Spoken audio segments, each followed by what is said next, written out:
This just in. Breaking news. Joseph Pastor, the leader of the Architects, has been confirmed dead. Authorities report that his death was caused by the ingestion of a poisonous substance. The circumstances surrounding his passing remain under investigation, and further details are expected to emerge in the coming hours. Joseph Pastor, a notorious man known for founding the group called the Architects. With his death, the group finds itself in shambles with no direction. Whispers circulate within social media that the group is now in the process of electing a new successor for Joseph's empire. Our investigation has led us to two likely candidates. Join us as we explore the depths of the system of beliefs and uncover the mystery surrounding this organization and its leader's untimely death. This is The Prophet.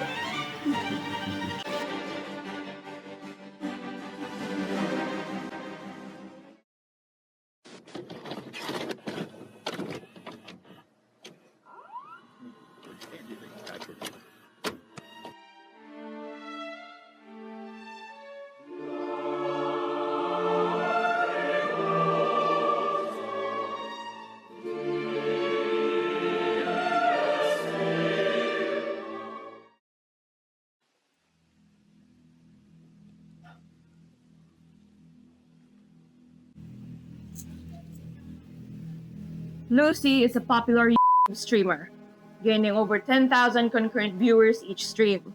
We requested an interview from her but got no response. Instead, we got into contact with one of her followers, one who claims to be Lucy's #1 fan. He has a fan page of Lucy with over 1,000 followers, featuring images and clips of Lucy from her YouTube live stream.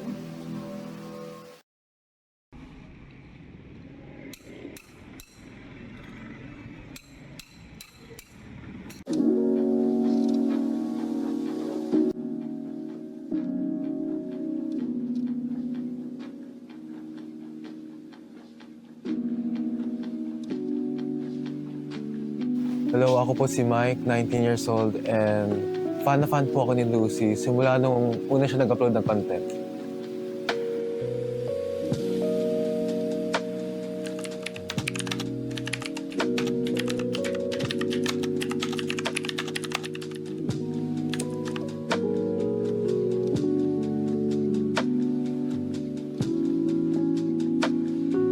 So how often do you watch Lucy? Araw-araw. Like, kahit isang stream, hindi ko na-miss. And what makes you want to watch her so much? I think it's because she's special. I mean, iba rin kasi yung dating niya eh. Like, talagang ginaganahan ako pag pinapanood ko siya. So, nung una ko siyang nakita, I knew na she's the one. Para bang tumitibok yung puso ko kada nakikita ko siya. Can you walk us through your daily routine? So, una gigising ako, usually bago magsimula pa yung stream ni Lucy, like mga 8 or 9 ng umaga. Tapos, pag lunch, usually kasi wala na akong pambili kasi lagi ako nag-donate kay Lucy. Pero for this special occasion, may binili ako. So, monthsary namin ni Lucy, kaya bumili ako ng cake para mag-celebrate.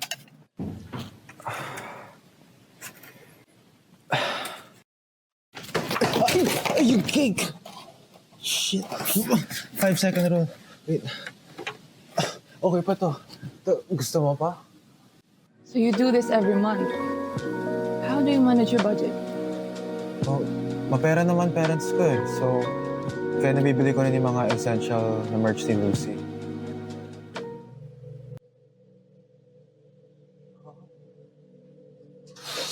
Hindi! Hindi! What's wrong? Are you sick? Hindi! Si Lucy! Lucy. Ayun o, tignan mo! May karelasyon siya!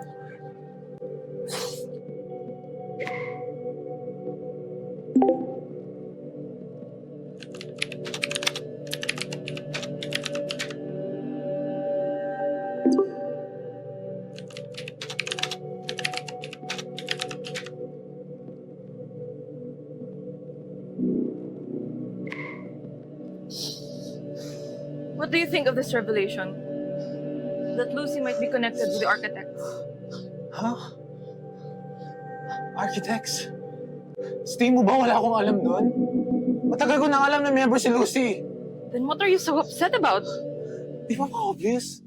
Na may karelasyon siya. May ipagtalik siya sa kupal na yun, oh. Yung leader ng kulto, si Joseph.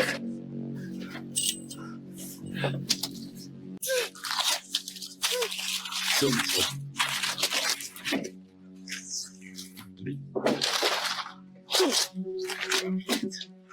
mo ba ako, Lucy? Dami kong tunay na binigay sa'yo!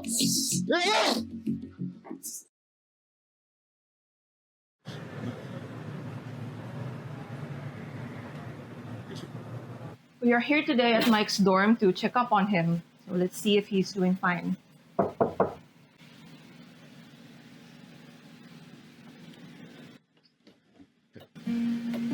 Morning, Mike. We just wanted to have an update after the incident with Lucy. Teka, pasok muna kayo sa loob.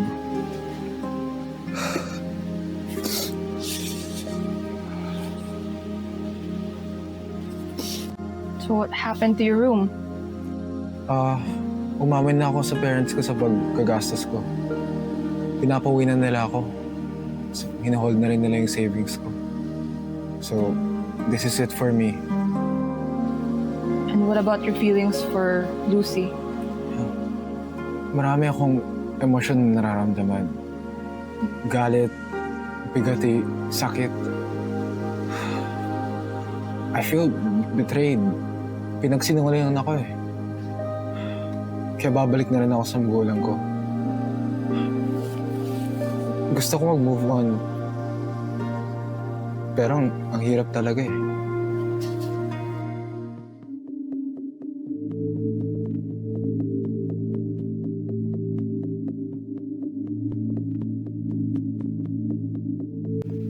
And thus concludes this episode's investigation.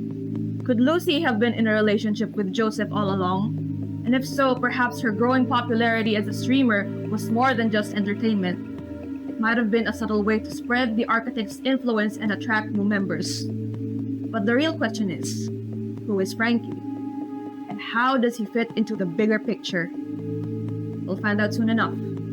Stay tuned for the next episode where we'll go over Noah, the second candidate for Joseph's successor. This has been Perla. Stay safe, everyone.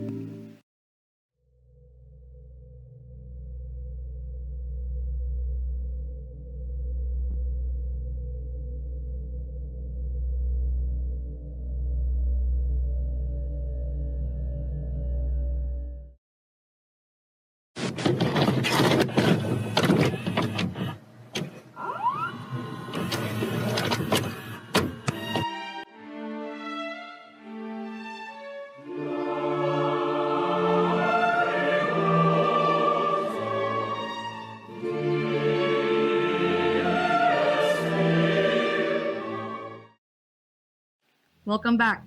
In the last episode, we've uncovered Lucy's scandalous connections with Joseph through a tip from a user online named Frankie.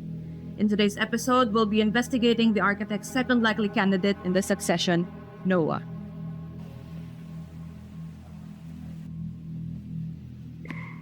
Noah is a model in the face of RK Models, a modeling agency that is a subsidiary of the architects.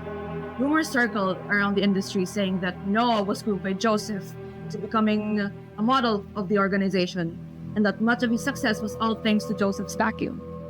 During our investigations, we came across someone who idolizes Noah and aspires to be a model like him, claiming to be the next Noah of the industry.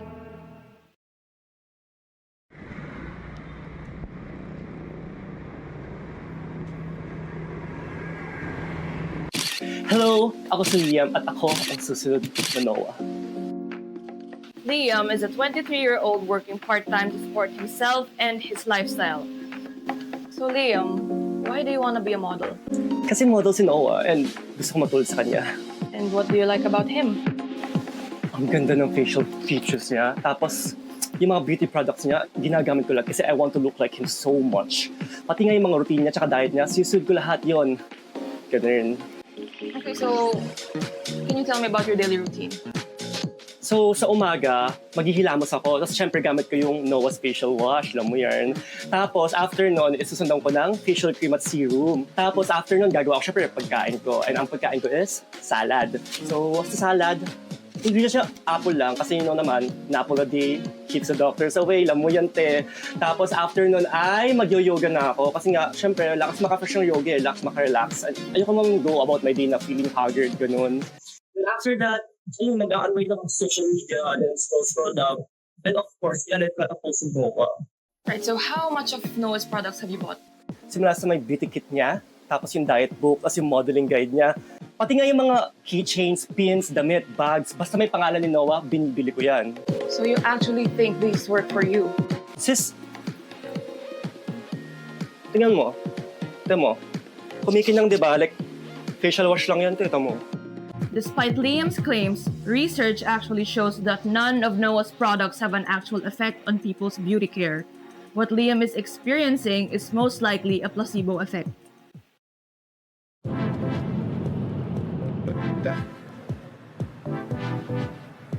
Alright, so we are here at the agency building of the architects as per Liam's instruction. Liam, what are we doing here? Nandito tayo ngayon sa agency ni Noah. Dito ulit simula yung career niya eh. Nag-book ako ng appointment for application and hoping ma-accept. Fingers crossed. Unfortunately, we weren't allowed inside the premises of the agency. However, we managed to convince Liam to plant an audio recording device within his purse. So, to be frank, we're not impressed by your portfolio. We think you're too inexperienced to be a model. And currently, we're just not looking for someone with your aesthetics. Wait lang. Please, bigyan niyo naman ako ng pagkakataon. Gagawin ko lahat para makapasok dito. Kung ganon, baka interested ka sa aming business model. Mag-enroll ka sa aming agency bilang isang startup agent. Ibigyan ka namin ng quota at once na maka-contribute ka sa agency, mapapromote ka sa higher levels. Sige po, mag-enroll ako. Ano pong mga requirements? Kailangan mo magbayad ng 100,000 pesos fee. 100,000? Parang ang mahal naman po. Mababalik mo naman yung pera mo. Isipin mo lang na parang investment ka rin. Eh, part-time worker lang po ako eh. Wala pa po akong ganong kalaking pera na hawak. Hindi yan problema.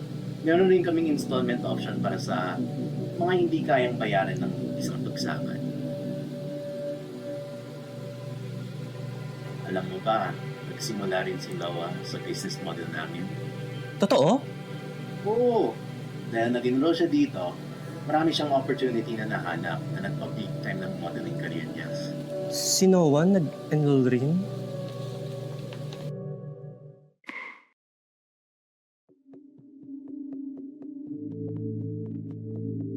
So we're back at Liam's and let's just have a quick check on him. Sino ba? Uy! Mga bakla, ano ba? Welcome! Pasok muna kayo, pasok muna kayo. Sorry sa kalat di ako nakapag-linya sa'yo. Upo muna kayo. Sorry sa kalat. Kayo naman, ang bibigla naman kayo. So how was the application at the agency? Super talaga. Best nakapasok si bakla. Sobrang saya ko. Tapos, meron nga lang kami mga quota na need reach para mag-level up sa agency. Pero, kebs na. Like, ang saya ko kasi parang malapit ako sa dream ko na maging model. Katulad din ako. Alright, so what are these quotas? Like, may mga binebenta kami ng mga product. Tapos kailangan din namin parang mag-recruit ng mga ibang tao sa agency. Mga ganun. Pero, actually mahirap. Mahirap magbenta kasi parang di bilib yung mga tao sa product namin eh. Pero yung sa mga real fans ni Noah, pag real fans kayo Noah, bibili ka talaga. So doon ako nakakakuha ng kita. Like, sis, bagay ito sa'yo. Ako, sabi sa'yo, ito mo? Alam mo, halika, sama mo mag-live. I'm fine. Sis, kaya na pa tayo dito. May kuha ka na sa akin. Ako naman tulungan nyo naman, te. Mag-live na tayo, tara. Really? Teta mo, oh. Really? Bagay ito sa oily skin, tara. Sama mo ako mag-sell tayo. Doon tayo sa labas, tara. Are you sure? No, bagay ito, te. O, tara. Ayan nga, mga kumare, dito tayo sa bagong live. O, ito, mga Noah approved to. May bago tayong kasama ngayon. Patry siya ng mga product natin. O, try natin, te. maganda to sa subset account to ni Noah. Tama naman, di ba tutubo absent? Hindi gagana to. Hello? Hello? Guys, kita nyo? Sige, may nagbay na to. Tara, bisa mo. Te, ang ganda, tama naman, oh. Oh, yan, te, tama. Oh, ang ganda, di ba? Ganda.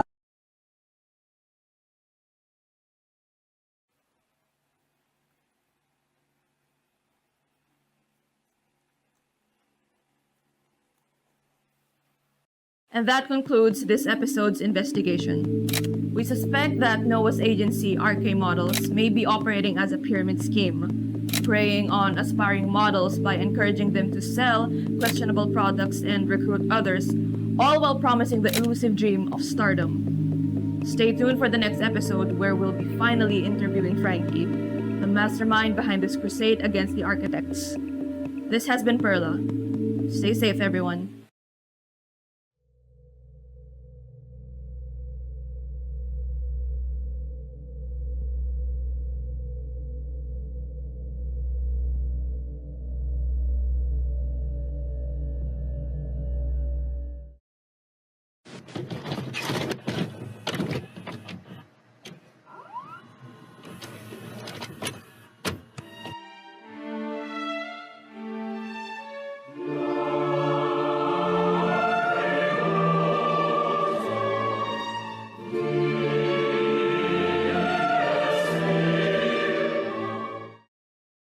Welcome back. Today, we'll be interviewing a key player in these past events, the one who exposed Lucy and Joseph's alleged relationship, and the one who exposed Noah's products to be fraudulent. This person has contacted us after finding out that we too have been conducting our own investigations on the group, the Architects. He is a massive supporter of the Senator Ray Macabangon, who is a big opposition of the group.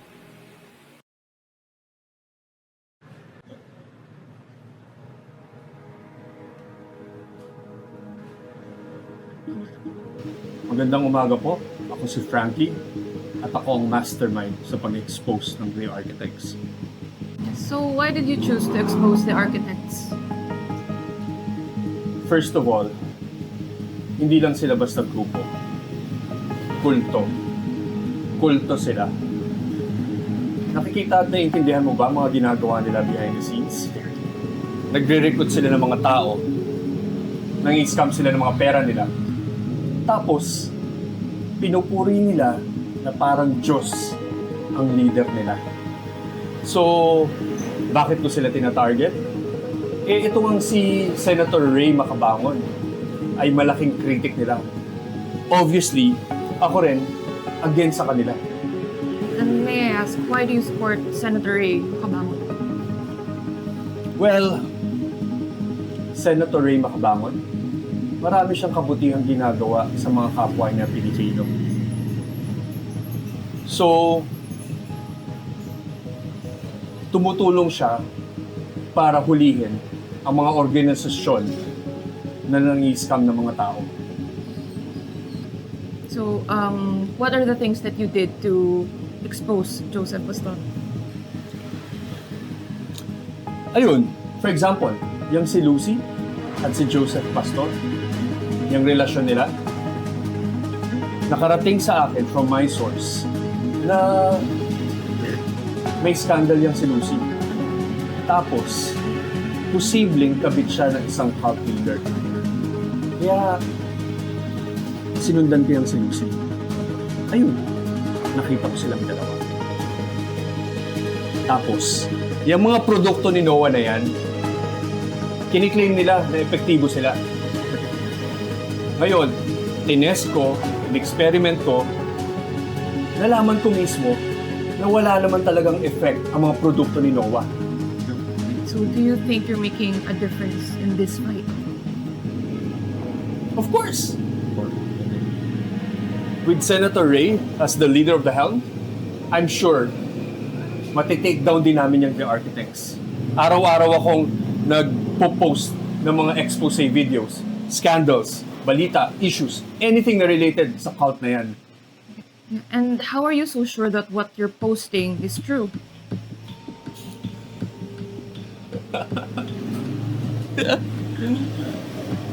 Kailangan ba? Well, yung kay Lucy at yung mga pekeng produkto ni Noah, totoo yun. Pero yung mga nakakarating sa akin na sources, usually mga chismis, conspiracy theories, mga ganyan. Ang mahalaga, nalalaman ng mga tao kung gaano kakorap yung mga the architects na yan. Hindi na importante kung reliable ba yung source ko or hindi.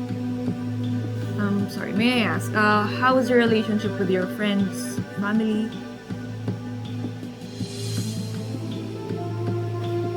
And how is that related? I just have to cover everything, frankly. Friends. Kaibigan. Hindi ko kailangan ng kaibigan. Hindi naman nila naiintindihan kung bakit ako nagsusuporta kay Ray. At pamilya,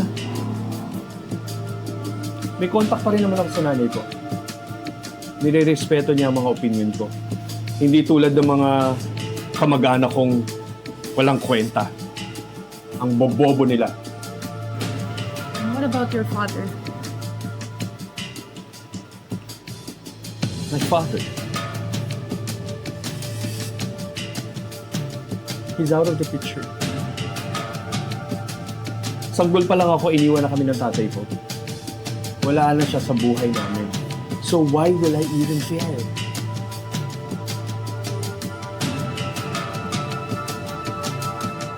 So do you think you can show us your latest work? Sure. Pakita ko sa'yo. Hindi pa na-disclose in public ang pagkamatay ni Joseph Pastor. Pero ayon sa source ko, meron silang footage ng last moments niya. So, nag-announce ako magla-livestream ako ng video ni Joseph Pastor. Hinihintay ko lang yung source ko na i-send sa akin yung video file.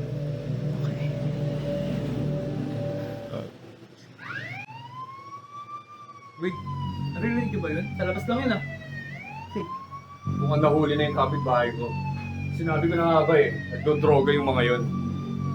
Frankie Garcia, lumabas ka. May arrest warrant kami. Hey Frankie, ikaw pa rin huliin. Ha? Bakit naman ako? Wala naman ako napatayo kahit ano. Frankie, what's happening? Palakuhan to. Frankie Garcia, sumama ka sa amin sa You have the right to remain silent. Ginawa ko. Anything you can and say to be used Teka! against you in the court of law. Wala akong ginagawang masama ha. Tara. Kailangan ko lang abogado. Hindi pwede gawin sa akin to. Sorry, what's happening? Currently, we're investigating Mr. Garcia as a suspect in an open case with Joseph Pastor. Suspect? I was just talking about it with me. Excuse me po. Pwede po naman pa-picture. Wait lang po kasi ako.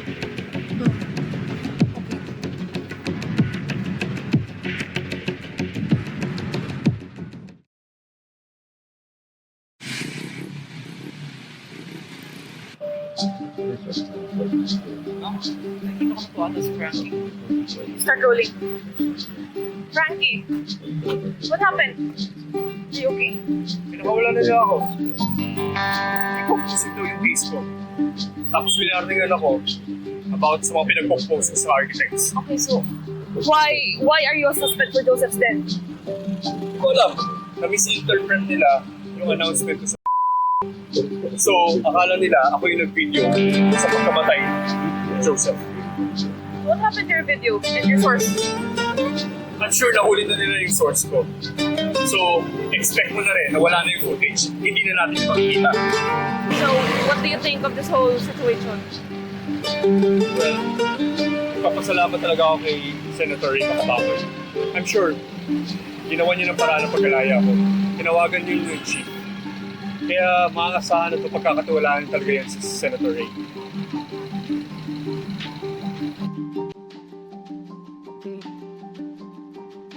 Sir, Senator Ray, what is your take on the arrest of your biggest fan, Frankie Garcia? Ay, hindi ko kilala yun. I don't know him.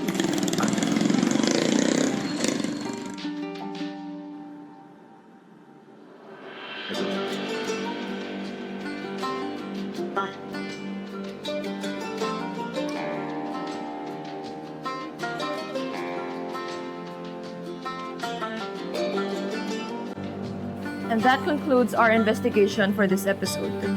Frankie played a major role in bringing the architect's scandals to light, but by blending truth with lies, he's landed himself in legal trouble.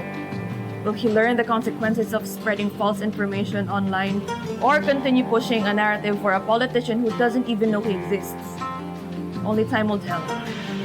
Tune in next episode as we finally conclude this investigation and uncover the truth behind the architects and the mysterious death of their leader, Joseph Pastor. This has been Perla. Stay safe, everyone.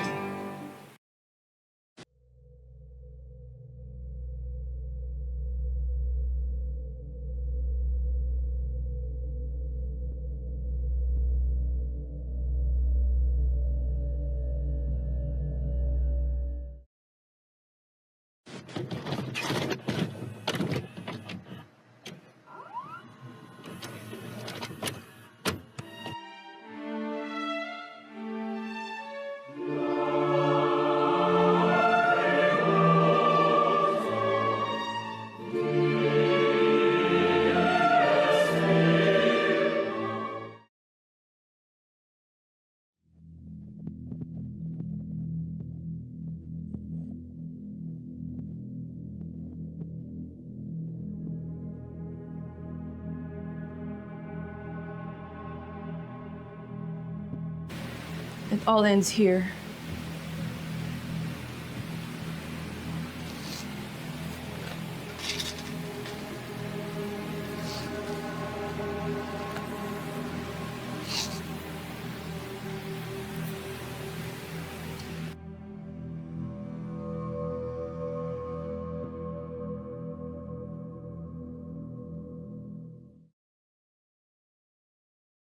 Today marks the final episode of our investigation. This episode, we will be investigating Joseph Pastor, the leader of the architects. He is known under many aliases: the Great Healer, Shepherd of the Architects, and Joseph Almighty. Many people flock to him believing that he has the power to perform miracles. He explains these supernatural feats as harnessing cosmic aura from space. Joseph named the group the Architects, proclaiming that those who earn the title shall shape the world according to their own vision. Obviously, these outrageous claims are nothing more than just fantasy, but to his believers, they see it as fact. There's been a recent breakthrough.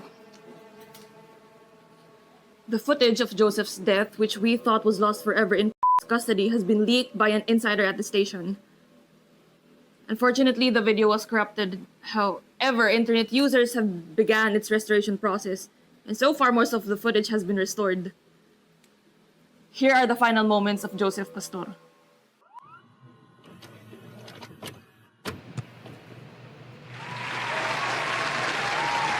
Salamat. Magandang umaga. Magandang umaga mga kapwa architect. Nandito tayo ngayon para makisama at makisaya sa ating layunin bilang mga architect. Tinatawag ko ngayon dahil meron akong ipapakita sa inyo ang aking bagong lunas. Dahil sa presensya at kaalaman na nakuha ko galing sa pangkalawakan, ako ay lumikha ng remedyo ng mga pagpagamot ng kahit anumang sakit. Ito, tignan nyo.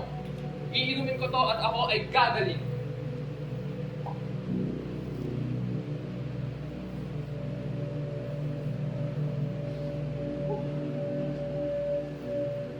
Salamat sa aking lunas. Ako ay guminhawa.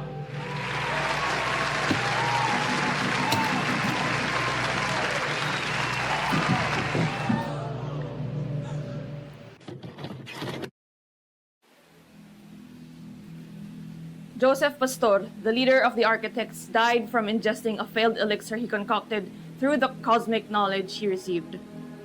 After this video was leaked and spread throughout the internet, many began doubting Joseph and the group. In a desperate attempt to save their image, the Architects have decided to hold a wake for the departed Joseph. They will be live streaming the wake on their social media pages, and we have also been formally invited by the group to attend the wake in person. Hopefully we can interview some of the people attending there.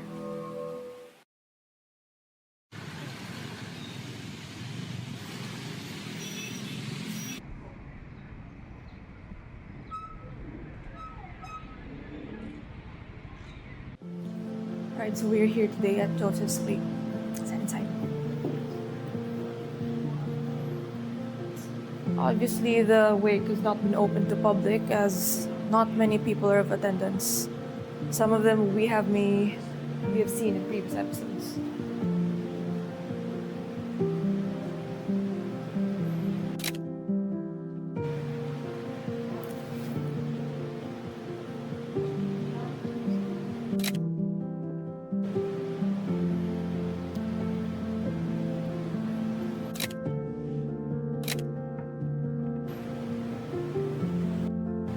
First of all, I would like to thank everyone for coming here today. In here lies Joseph Pastor, beloved leader and father of us all. Now, I would like you all to give your heartfelt messages here today.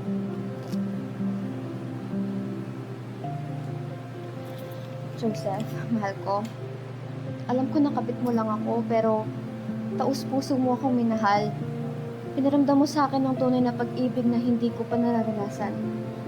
Hinding-hindi ko malilimutan ang paborito mong kanta kapag tayo ay magkasama sa iyong hotel room. I'm coming out of my cage, and I've been doing just fine. Gotta be down because I want it all. It started out with a kiss. How did it end up like this? It was only a kiss. That is all. See you on the other side, dear.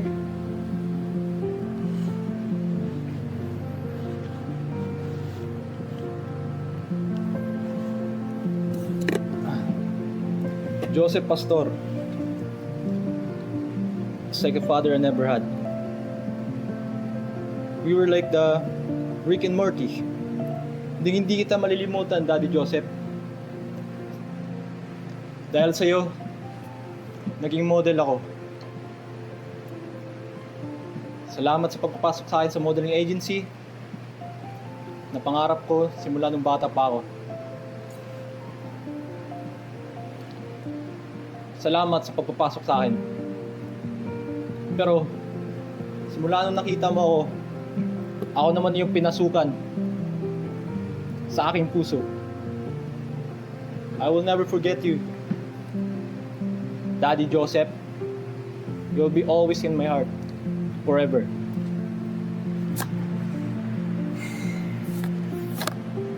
Naalala namin yung araw na nirecommend kami ni Joseph sa chief ng station namin. Dahil sa kanya, mataas yung nakuha namin na posisyon doon. Ito si Sir Joseph, sobrang mapagbigay. Ang laki ng donasyon niya para sa police station, para na mabigay namin ang makatwiran na servisyo para sa mga tao. Hell yeah, brother.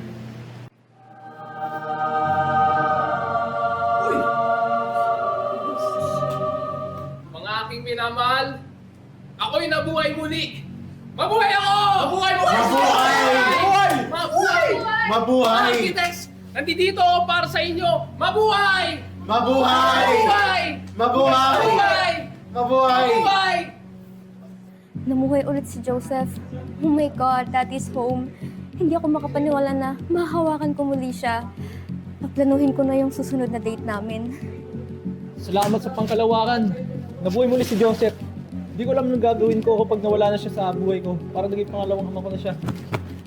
Hell yeah! Totoo talaga na may milagro! Mabuhay ka, Sir Joseph! Purihin natin magitin natin leader! Mabuhay si Joseph! Lahat ng to ay pinagplanuhan ng mga mapangyarihan galing sa pangkalawakan.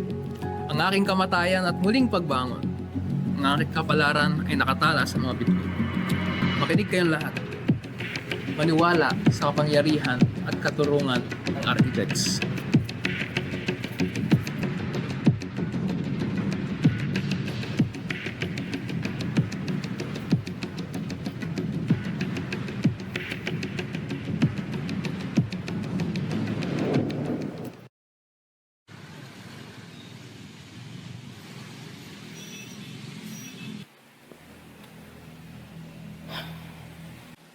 We are back from Joseph's wake. A shocking event occurred wherein Joseph has risen back from the dead. You may be wondering why I'm not on my knees and praying to Joseph and the architects. Well, the internet has fully restored the leaked footage of Joseph's death. Here we'll see what truly transpired in his final moments.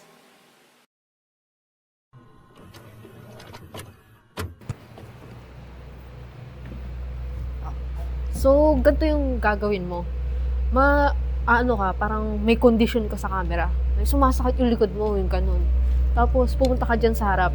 Tapos, kukunin mo kukunin mo muna yung elixir. Tapos, pupunta ka sa harap. Sabi mo, wow, ito yung all healing. So, pagkainom mo, pupunta ka dyan, tapos bigla kang mahimatay. Aartihin mo diskarte mo yung arte. Huwag masyado.